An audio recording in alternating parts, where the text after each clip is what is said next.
Welcome back to another episode of Video Game Reviews. Today I'll be talking about Valfaris Mecha Therion on the Nintendo Switch. If you're not sure what Valfaris is, I strongly recommend that you watch my review of the first game here on the channel, or you could watch my top 20 Switch games video because it's featured in there too, because it is, in my opinion, one of the best games I've ever played on the Switch, or honestly just in general. Long story short, the first Valfaris game is a run and gun, kind of like Contra, but Valfaris is metal as balls, and also has some minor action RPG elements in the form of unlocking and upgrading weapons. The hero's name is Therion, and in this sequel, he flies a mech.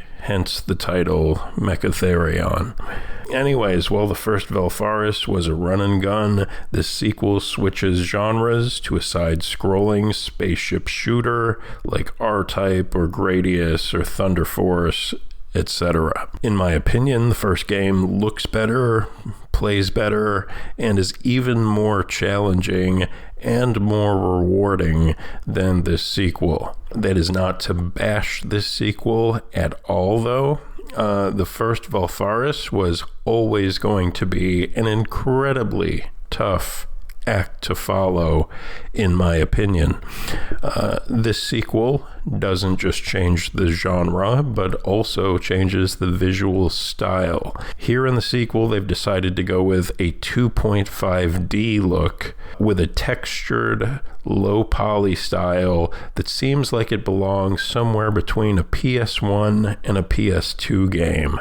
It reminds me intensely of how Thunder Force 5 looked, for the 12 people out there who have actually played that game. I have never been a fan of early 3D graphics, not even back in the day. But I always thought that 2.5D worked exceptionally well for these kinds of shooters. So honestly, despite that, the visuals still are probably the weakest part of Mecha Therion for me. I would give them probably a 6 or a 7 out of 10. On the audio side of the presentation, I would change nothing. The crunchy metal soundtrack and the crunchy sound effects, all that is on par with the other games developed by Steel Mantis. I give audio a perfect 10 out of 10.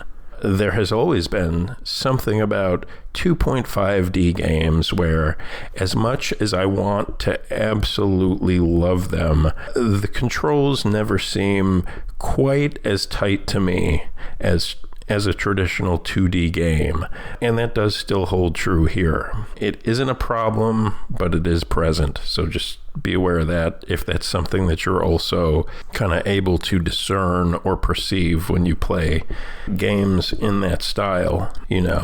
It's not a problem here, but it is present. So anyway, all three of the games by Steel Mantis on the Switch are balls hard, but this is the easiest game of the three.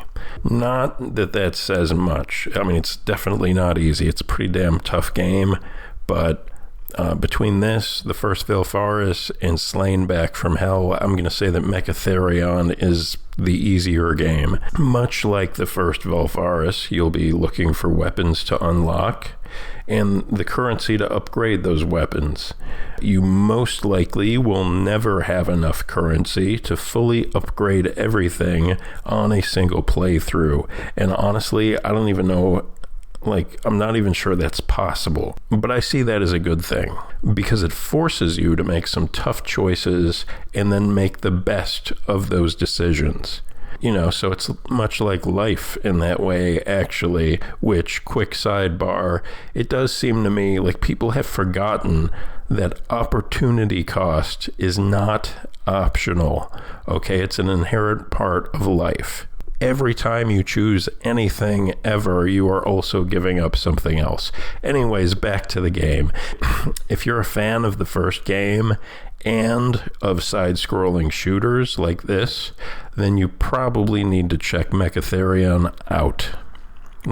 Yeah, you probably should go ahead and do that. I'd give the first game, personally, a 9.5 or a 10.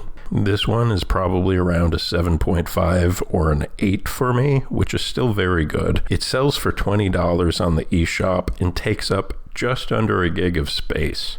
For me, it was absolutely worth the time, money, and storage space, though your mileage may vary depending on if you know or care about the series or side-scrolling shooters in general. It is also worth mentioning, I guess, that this game took me less than 4.5 hours to finish. It's a side-scrolling shooter. Honestly, I don't even want a side-scrolling shooter that takes longer than that. That sounds terrible. Anyways, look, thanks for watching. Please click like and subscribe. If you haven't already, click the little bell so you get notified when I drop a new video. I'll see you guys next time, whenever that may be. Bye-bye.